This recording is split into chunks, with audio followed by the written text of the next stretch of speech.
आज बात करते हैं भविष्य मालिका की, भारत के एक बहुत ही पुराने और रहस्यमयी भविष्यवाणी ग्रंथ की।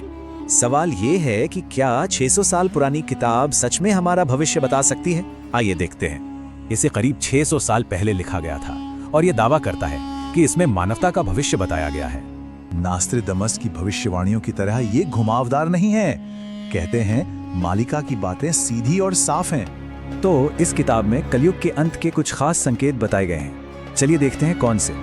इसके मुताबिक समाज में नैतिक और आध्यात्मिक गिरावट आएगी। कई बातें तो आज की दुनिया जैसी ही लगती हैं। प्रकृति भी खतरे के संकेत देगी। सूरत से लेकर नई लाइलाज बीमारियों तक का इसमें जिक्र है। एक बहुत खास भविष्यवाणी जगन्नाथपुरी मंदिर के बारे में है। कहा गया है कि मंदिर खुद कुछ संकेत देगा। इन घटनाओं को आने वाली बड़ी तबाही की सीधी चेतावनी के तौर पर देखा जाता है। इन चेतावनियों के बाद मालिका में एक बड़े युद्ध और कल्कि अवतार के आने की बात कही गई है।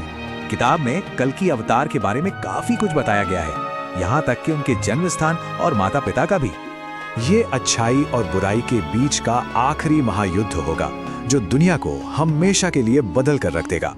इस युद्ध और तबाही के बाद दुनिया की आबादी का बहुत छोटा हिस्सा ही बचेगा। मालिका के मुताबिक दुनिया की आबादी घटकर सिर्फ 64 करोड़ रह जाएगी। सोचिए, आज के मुकाबले कितना कम। और जो बचेंगे उनमें से आधे से ज्यादा लोग भारत में होंगे। मतलब भारत दुनिया का नया केंद्र बनेगा। युद्ध के बाद दुनिया का नक्शा पूरी तरह बदल जाएगा। कुछ देश मिट जाएंगे और कुछ नए सिरे से उभरेंगे। भविष्यवाणी के अनुसार चीन पूरी तरह से तबाह हो जाएगा और कई छोटे छोटे टुकड़ों में बंट जाएगा।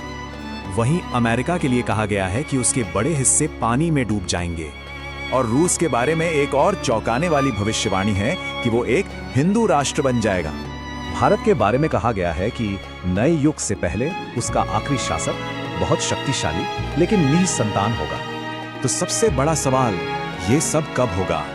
भविष्यवाणियों में एक टाइमलाइन भी दी गई है। इसके मुताबिक ये घटनाएं बहुत करीब हैं और 2025 के बाद एक बड़े संकट का दौर शुरू हो सकता है। तो इस भविष्यवाणी का सार यही है कि जब संकट चरम पर होगा तब दिव्यता की वापसी होगी। तो भविष्य मालिका हमें इसी सवाल के साथ छोड़ जाती है, क्या ये एक चेतावनी है या सिर्फ एक मिथक?